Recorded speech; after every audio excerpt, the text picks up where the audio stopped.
So where I started with this is I looked at the silver bullet and I noticed that, hey, the gray kind of looks like the PS1 kind of gray scheme. So I'm like, okay, let me try doing like a custom build where I would add all the colors and each limb would represent each of the symbols from the PlayStation controller. And then I would use the, I don't know, they're called horns from the top to make it to look like the P and the S from the actual controller, the red and yellow. And as I'm doing this, I'm like, okay, this is actually looking really good. I'm actually having a great time trying to do this. The part that started messing me up was actually the painting. The reason I say the painting is because for some reason the paint thinner and the actual acrylic paint that I bought weren't actually mixing, like, at all. Like, no matter what I did, the paint wouldn't mix. And then eventually I got to the point where I just gave up completely and said, I'm gonna revisit at some point, but let me just work on something that I can actually do. And that kind of brought me to an epiphany where it's like, if I don't really like painting all that much, not to say I don't like painting, but I very much dislike the setup required and like my mental capacity when it comes to it. It's like, oh my god, I gotta set up all this and just tear it down right after. Just didn't work for me. So I'm like, what if I put that to the side for now and worry about making these kits the best that I can do with what I have, instead of spending more money than I should buying the paints and stuff like that. And if I do want to paint it, go with the Gundam markers and or the paint cans, because those are a lot easier than trying to mix these together. So I was like, okay, whatever.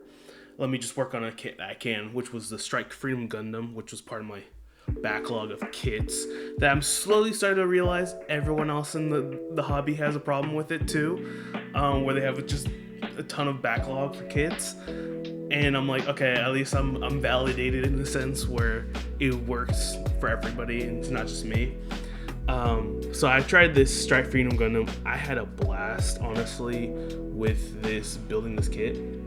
The main reason was that it was easy to build. Like, there weren't a lot of complicated parts, but there was also,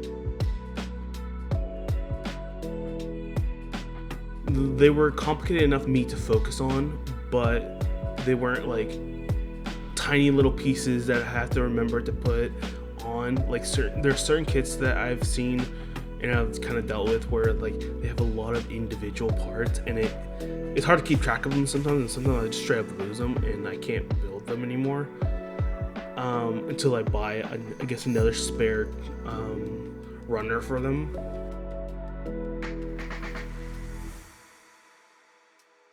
I wanted to talk a little bit more about the Strike Freedom Gundam as someone who's not really delved into Seed.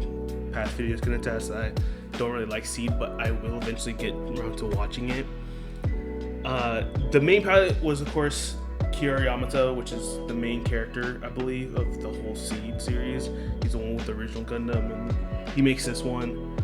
I believe this is from a movie, and if I get it wrong, just let me know down in the comments that I got it wrong. But I'm pretty sure this comes from a movie. The main breakdown I wanted to do was the guns and the weapons and stuff like that, because it seems to have a lot of these, a lot more than I was expecting. Because when I saw the box, I'm like, okay, it just said the whole gimmick is the sword and possibly the guns. And what I figured out later is, oh, there's more than just the guns, and I didn't even realize that the headpiece of the Gundam and the chest piece also had weapons on them, and I didn't realize until I looked up the wiki. I'm like, oh, that's actually pretty cool. And that made me realize that's why the red part of the head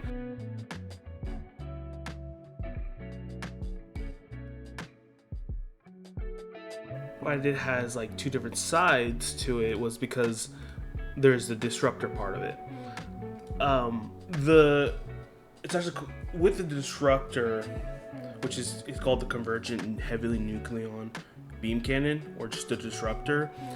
It needs that backpack wingsuit because that's a support item, because it takes so much energy at output, but it's also that powerful where it needs confirmation from two different people in order for it to be even used. So it's kind of like I thought of like a nuclear code where you need like two people to press the button at the same time. They both have to confirm it, which I thought was very interesting for a Gundam to have like need special permission in order to use this item.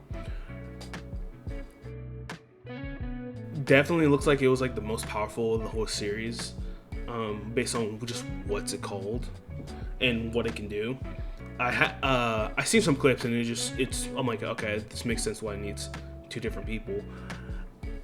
But that was just the disruptor. There's also, I'm not even try to pronounce that name, but it's the katana.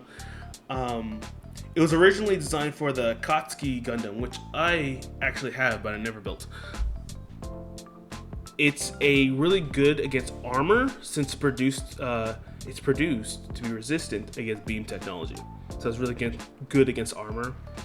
But it's an actual katana that you can store on the Proud Defender, which is the name of the support wings thing. I don't know if it's a ship. It looks like it's a ship that can like be a backpack, which reminds me of the Gundam Zeta, where the Zeta had like a giant rail beam cannon, but it needed another person to be hooked up to it, because again, you need two people, the energy of two different Gundams or mobile suits in order to be shot. After the katana, there is the Picus 2, which is also mounted on the head, but that's like a traditional thing with the Gundams, which is like where it has like autocannons on its head just to shoot against incoming missiles and be distraction. The Hyper Impulse Gun, it's a large caliber beam gun, which is mounted as the abdomen. So it's that chest piece in the middle that can be like switched out kit wise. It is protected by the VPS armor. It's only really second in terms of power. After that, there's the beam shield, which of course is shown, where it's just a I don't know how to like make it more eloquent other than it's a beam shield. Like everyone it's just a shield, but it can block most beam and also physical attacks. There's the railguns. He can fold them and unfold them. He can like keep them folded when they're not in use, but unfold them when he needs to use them. There is the beam saber, and he actually has two of them, but they can combine to be like a Darth Maul-esque style, but Kira likes it using more as a wielding aspect more than the kind of like saber staff. And then lastly, there's a high energy beam rifle. It's a pair of energy beam rifles that can combine into one long range one. So two pistol sort of ones turn into one rifle. They have specific access areas for storage, depending on whether they're combined into the long rifle or split up into two separate beam rifles. There is some additional information regarding the Gundam itself, but that's kind of a long list of history that I don't have time for.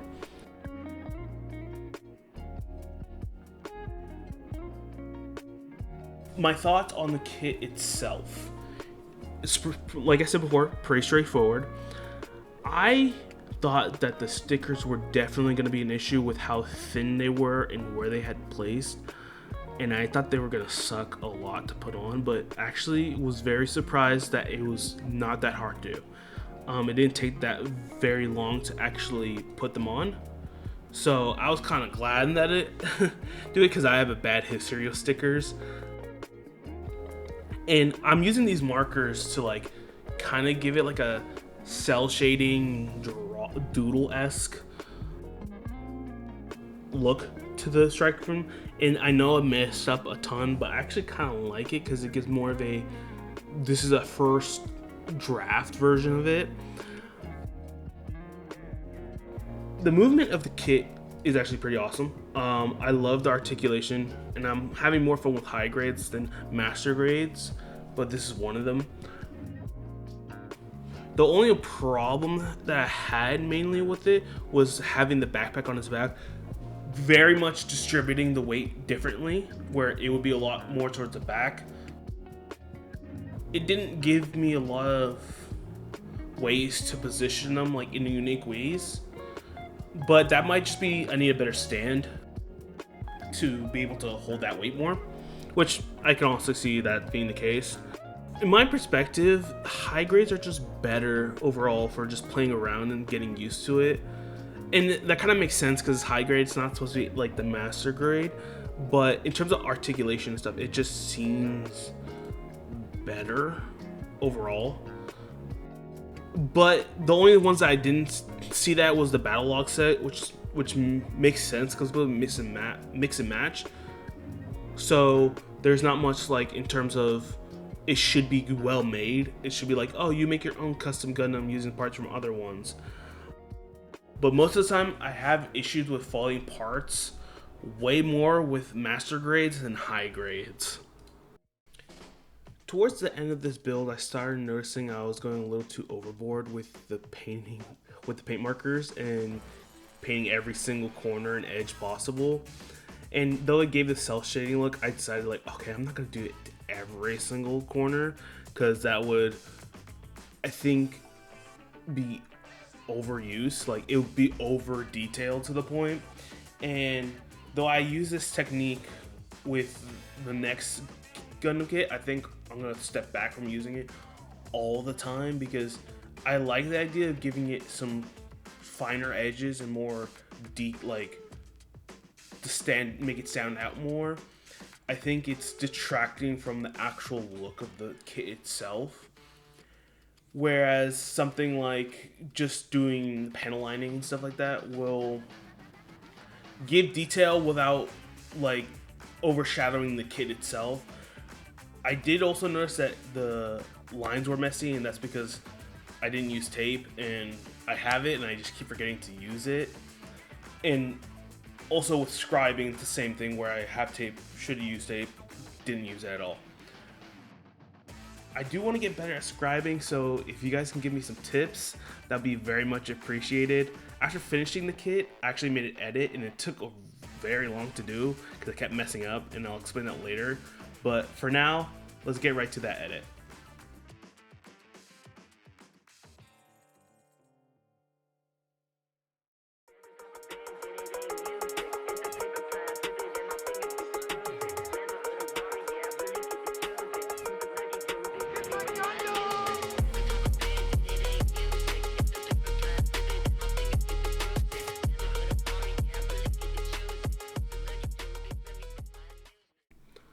Well, I hope you guys enjoyed that. I definitely had more time spent than I wanted to.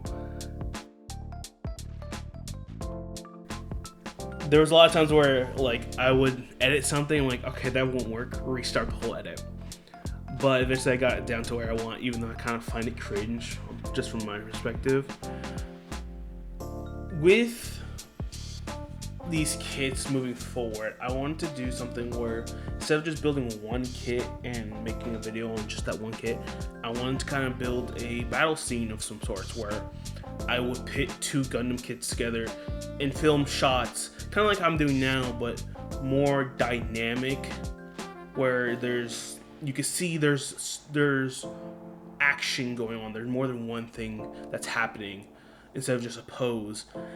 That may take more time for me because I'll have to start building more than one kit, but I think that's something I want to work towards and eventually get them to where maybe doing custom paints while doing the cool action scenes. I don't know. I kind of just want to brainstorm and try to put more creativity into it because I have this creative itch, and kind of just building them doesn't really scratch it all that much. But you guys can let me know what you want to see in the future. I do have another video coming up semi soon because my worst enemy is me in terms of editing stuff and building Gundam kits because I'm just the king of procrastination. But if you liked the video, let me know. Give me a comment, give me a like, and I hope to see you guys again.